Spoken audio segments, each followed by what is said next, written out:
জয় পরাজয় আল্লাহর হাতে, আর ভোট তিনি দিয়েছেন ভোটারের হাতে, আর গোপনীয়তার শর্ত হচ্ছে সংবিধানে লেখা আছে। জয় পরাজয় কি সত্যি আল্লাহর হাতে? অবশ্যই, না হলে যারা আল্লাহর আইন প্রতিষ্ঠা করতে চাইলো তার হারলো কেন? আল্লাহর ইচ্ছায় হেরেছে। আপনার বিশ্বাস হচ্ছে না? ওনাদেরকে জিজ্ঞেস করেন, ওনারা এই কথার প্রতিবাদ করতে পারবেন? আল্লাহ চান নাই তারা যেত। কিন্তু আল্লাহ তো বলেছেন তুমি সৎ কাজ করো, মানুষকে উদ্বুদ্ধ করো। এবং তিনি তো সুবিচারক, তিনি তো জানেন কে সৎ কাজ করে আর কে করে না, বা কে করবে কে করবে না। তার মানে কিচ্ছু না। আমি একটা কথা বলি, ধর্মীয় আলোচনার দিকে না, এটা ধর্মীয় আলোচনা না, এটা বিশ্বাস থেকে আলোচনা।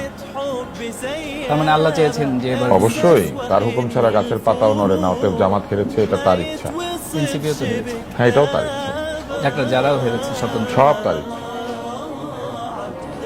রাশেদও হেরেছে। তার ইচ্ছার বিপরীতে গিয়ে যে এখন উল্টাপাল্টা কথা বলছে যে এই নির্বাচন ঠিক হয় না, এটা তো ঠিক না, এটা আল্লাহর ইচ্ছা। জামাতের সেক্রেটারিও তো হেরেছে।